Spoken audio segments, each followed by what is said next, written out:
ഉള്ളിവട ഉണ്ടാക്കുന്നത് നോക്കിയാലോ. അതിനുവേണ്ടി ഞാനിവിടെ 3 സവാള, ഒരു കഷ്ണം ഇഞ്ചി, കുറച്ച് കറിവേപ്പില, ഒരു മുളക് എന്നിവ എടുത്തിട്ടുണ്ട്. മാരിമുളകാണ് ഇതിലേക്ക് ഇട്ട് കൊടുക്കുന്നത്. നല്ല എരിവാണ് അതിന്, അതുകൊണ്ടാണ് ഒരു മുളക് മാത്രം ചേർക്കുന്നത്. ഇനി ഇതെല്ലാം ഒന്ന് കട്ട് ചെയ്തെടുക്കാം. ഇനി അതെല്ലാം ഒരു പാത്രത്തിലേക്ക് ഇട്ട് കൊടുക്കാം.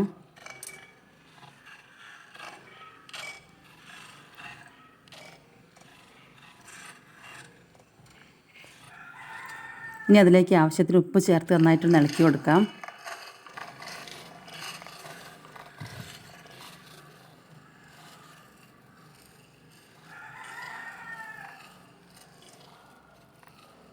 ഇനി അതിലേക്ക് കുറച്ച് മഞ്ഞൾപ്പൊടി, വളരെ കുറച്ച് മുളക് പൊടി, കുറച്ച് ഗരം മസാലപ്പൊടി, കുറച്ച് പെരിഞ്ജീരകം എന്നിവ ചേർത്ത് കൊടുക്കാം. കുതിർത്ത് ചെറുതായി അരച്ചെടുത്ത കടലമാവും ഈ പാത്രത്തിലേക്ക് ഇട്ട് കൊടുക്കാം. കടലപ്പൊടി ഇല്ലായിരുന്നു, അതുകൊണ്ടാണ് കുതിർത്ത് അരച്ച ഈ കടല ചേർക്കുന്നത്.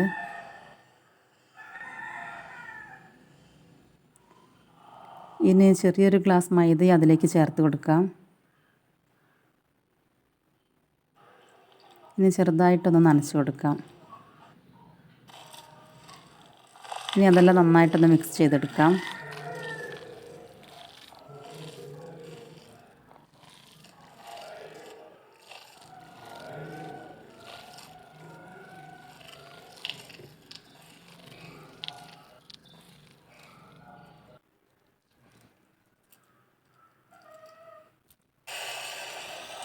ഇനി ചട്ടിയിൽ എണ്ണ ഒഴിച്ച് ചൂടാക്കി കയ്യിൽ വെച്ചിട്ട് ചെറുതായി പരത്തിയിട്ട് അതിലേക്കിട്ട് തിരിച്ചെടുക്കാം.